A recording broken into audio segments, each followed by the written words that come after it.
Okay, class. Let's begin with geography. Chapter 1, India, size and location. So in this chapter, we are going to take the topics like location of our country, size, water bodies, our neighboring countries. Okay, so let's move on.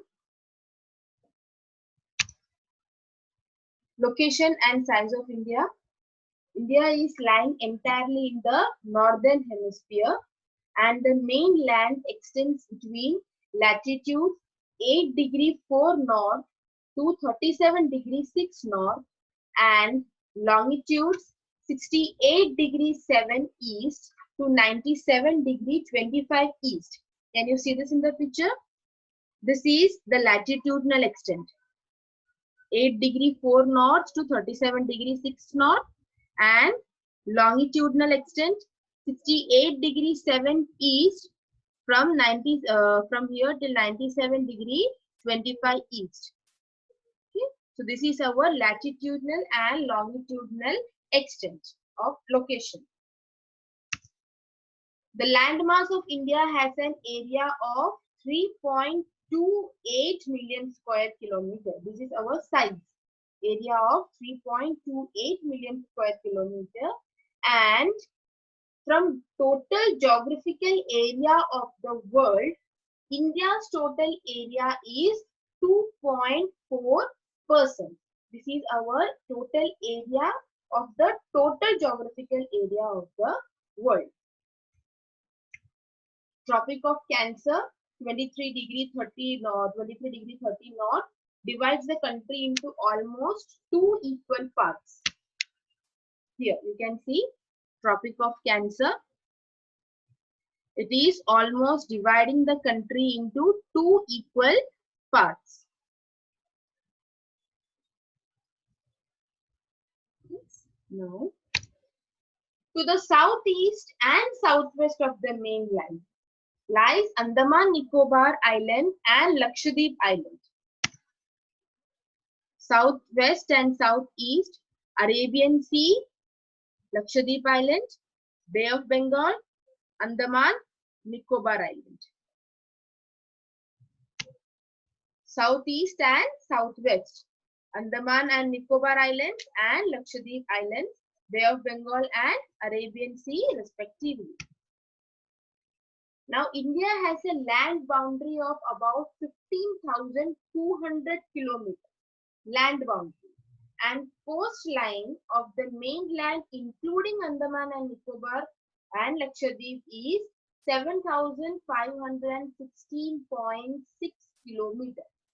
So, land boundary is 15,200 kilometers and coastline is, including Andaman, Nicobar and Lakshadweep, is 7,516.6 kilometers. The latitudinal and longitudinal extent of the mainland is about 30 degrees. East-west extent appears to be smaller than the north-south extent. How? Look at the picture here. See, the east-west extent is 29,033 kilometer and the north-south extent is 3,214 kilometer. So from here we can say that our north-south extent is greater than east-west extent. It's 3,214 and here it is 2,933. Okay. From Gujarat to Arunachal Pradesh, there is a time lag of 2 hours. And how this is happening is, it's because of the longitudinal extent. Because of longitudinal extent of India, that is 68 degree 7 east to 97 degree 25 east. Look at the picture again. Because of this longitudinal extent, 68 degree 7 east to 97 degree 25 east, because of this, there is a 2-hour difference between Arunachal Pradesh and Gujarat. Okay. Now, next point. Hence, time along the standard meridian of India, 82 degree 30 east passing through Mirzapur in Uttar Pradesh is taken as the standard time for the whole country. Our standard meridian of 82 degree 30 east, which is passing through Mirzapur in Uttar Pradesh, is taken as the standard time for our whole country. You can see in this picture, standard meridian 82 degree 30. Okay, 82 degree 30 east is considered as our time for our whole country, and it is passing through Mirzapur in UP. Okay, this is the picture, figure 1.1, India in the world. I've taken it from your textbook. The India is having the central location. From East Asia and West Asia, India is having the central location. Okay. Indian landmass has a central location between East and West Asia, and the Indian Ocean routes, which connect the countries of Europe in the west and the countries of East Asia, provides a strategic central location to India. Now this ocean, this ocean has got the name India because it's only India which is sharing the longest, coastline with this ocean. That's why this ocean has got the name Indian Ocean. Okay. And India's contacts with the world have continued through ages, but our land routes is considered as much older than our maritime contacts. That means during ancient time, travelers moved from one place to another. But that time we didn't have any type of sea route facility. So they never passed through they never took ocean as the way for transport. So they always use the land routes. So land routes is considered as much older than our sea routes, because that time oceans were restricted for any type of interaction. So when this travelers move from one place to another, they have to cross mountains and forests and all. So what they do is they made small passes and roads and passages through which they can travel from one place to another. And whenever they have done this, they always used to carry their ideas and commodities with them. So these routes have contributed, our land routes have contributed much in the exchange of ideas and commodities.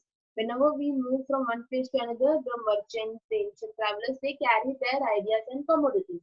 And whenever they came back from there also, they brought so many ideas and commodities. So this way, from ancient time only, India always kept a good relationship with the neighboring countries.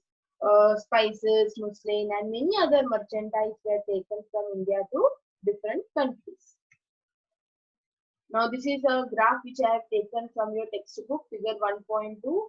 India is considered as the 7th largest country on basis of world population data. You can see first is Russia, Canada, USA, China, Brazil, Australia, and then India, based on World Population Data Sheet 2005, Population Reference Bureau, Washington DC, the 7 largest countries of the world. From that, India is the 7th largest country. So here you can see the east-west extent 2,933 kilometers, north-south extent 3,214 kilometers, state capitals, union territories, national capitals, our standard meridian, national capital, okay, state capital, union territories. This is our standard meridian passing through Uttar Pradesh from here through Mirzapur, and it is considered as our time. Arabian Sea, Lakshadweep, Andaman Nicobar Islands, Bay of Bengal, and our neighboring countries here. Sri Lanka, which is we know it's our neighboring island. Okay. So Indian neighbors, India has now 28 states and 8 union territories, and we share our land boundaries with Pakistan, Afghanistan in the northwest, China, Nepal, and Bhutan in the north, and Myanmar and Bangladesh in the east. They are our neighbors.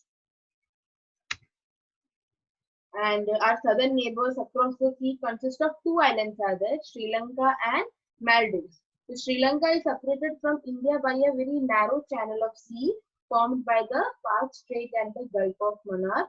And Maldives Islands are situated to the south of the Lakshadweep Islands. So we have two island countries as our southern neighbors.